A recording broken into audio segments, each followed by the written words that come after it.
Or are you over that side? I'm not sure. And sorry for that little bit of toilet humour earlier. But hello everyone. It's so wonderful to be able to be with you like this and to speak with you for a few minutes about compassion. I'm so grateful for Matt, who has made all this possible. I feel very fortunate because over recent years, bringing motivational interviewing and compassion-focused therapy together has been a professional joy for me. And so I'd like to talk a little bit about compassion from a CFT perspective. What it is, what are the components, and especially the roles played by empathy and sympathy. I'll present some ideas knowing that you guys will go on to have a robust conversation about your thoughts and perspectives on these things. For example, I think it's fair to say that Matt and I don't agree on everything. But this is part of the fun, I think, to work this stuff out together. And later, I'll do a guided imagery exercise as well. And this is something that you might find useful for your MI training, especially if you're starting to explore cultivating compassion. Okay, compassion. From a CFT perspective, compassion is a motivation. Hence some of the synergies, I think, with motivational interviewing. There is debate in the literature about whether compassion is actually more of a feeling or perhaps a value. But when Professor Paul Gilbert first started to define it, drawing on evolutionary theory, psychological research, and Buddhist teachings, he considered it a motivation. And his definition of compassion is the sensitivity to suffering in self and others, with a motivation and commitment to try to alleviate and prevent it. So here are the key aspects of the definition in a rather rudimentary little diagram. Now, from Gilbert's point of view, compassion emerges from some very fundamental old brain caring motives. Stuff that we share with other mammals, really, especially the motivation to care for our vulnerable young. The difference for humans is we also have certain new brain functions, aspects of the human brain that have evolved relatively more recently, such as our social intelligence, awareness of others, ability to mentalize, and ability to act with intention. Compassion and self-compassion, for that matter, emerge from the combination of these old brain caring motives and new brain social awareness and intention. Compassion, then, is also made up of a number of competencies. And this is where the whole thing can become a bit tricky, especially from the point of view of definitions and differences of opinion can start to arise. But Gilbert's model of compassion proposes that a compassionate motivation involves a sensitivity to suffering, with non-judgmental acceptance and empathic understanding, feeling sympathetically moved by this suffering and motivated by a care for well-being to offer help, while also being able to tolerate our feelings of distress if or when they arise. Sensitivity, non-judgment, empathy, sympathy, care for well-being, and distress tolerance. So there's a lot to it.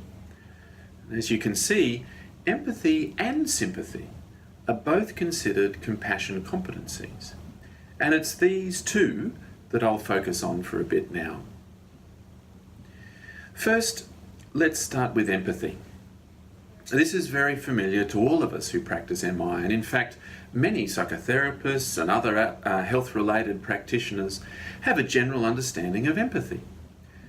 As you know, empathy is usually defined in terms of two components: affective empathy, or sometimes known as emotional contagion, in which the feelings of the other person resonate with us, and we feel something of what they're feeling. And then cognitive empathy, or perspective taking, in which we understand more from a cognitive perspective the feelings and meanings of the other person.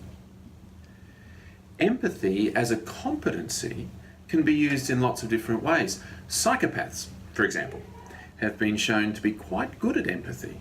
It's just that they use their understanding of another person's feelings and perspectives to manipulate or for their own gain.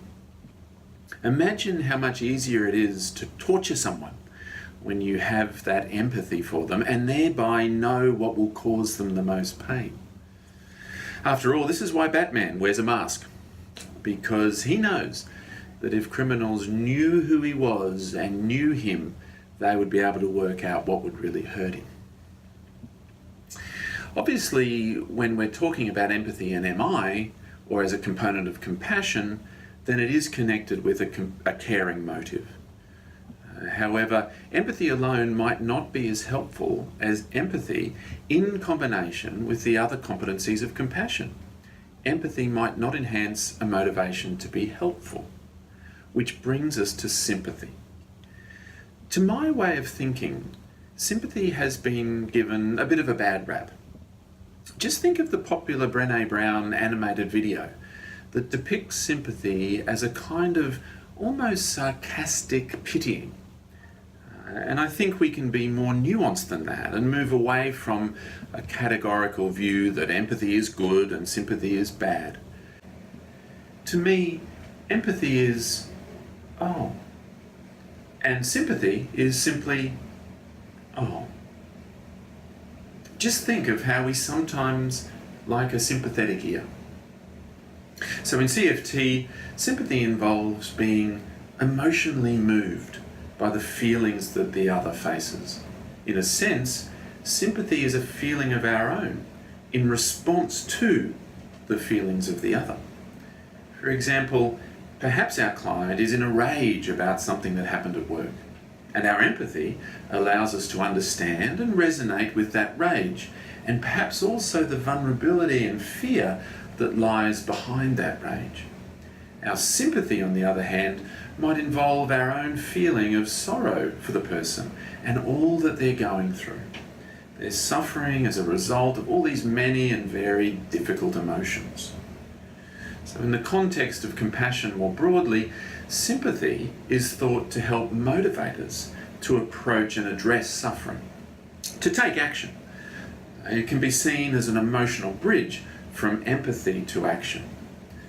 I have an understanding of this person's suffering and I feel moved by their suffering and motivated to help. Sympathy is the bit that moves us to want to help. Bill Miller, in his recent book, Listening Well, The Art of Empathic Understanding, said the following: empathy, literally feeling in, is not the same as sympathy, feeling for or pitying someone. Actually, sympathy involves a certain amount of distancing from the person, backing away and feeling bad for someone else, with an emphasis on else or another. Sympathy is laudable and may motivate compassionate action, but it is not the same thing as empathy. Miller's comments here are consistent with the CFT perspective on sympathy, which is that it is different to empathy, is a feeling of our own for the other, and can help to motivate compassionate action.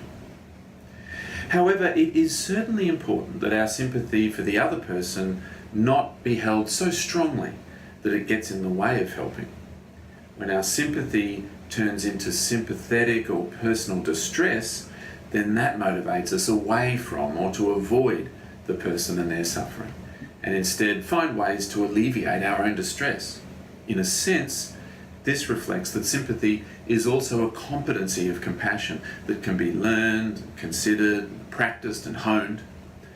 And the discussion of sympathy also highlights the importance of one of the other competencies of compassion, which is distress tolerance. But that might be for another conversation. So to summarise, when it comes to cultivating a compassionate motivation in the context of motivational interviewing, I would propose that there are a number of competencies to consider. In amongst these are empathy and sympathy. I like to think of there being something of a sweet spot between empathy and sympathy, that aids in cultivating a compassionate motivation, not too cold or indifferent, and not too affected with personal distress, but empathically understanding a person's suffering and feeling sympathetically moved to help. But now back to you guys. What do you think? Matt, can you take it from here?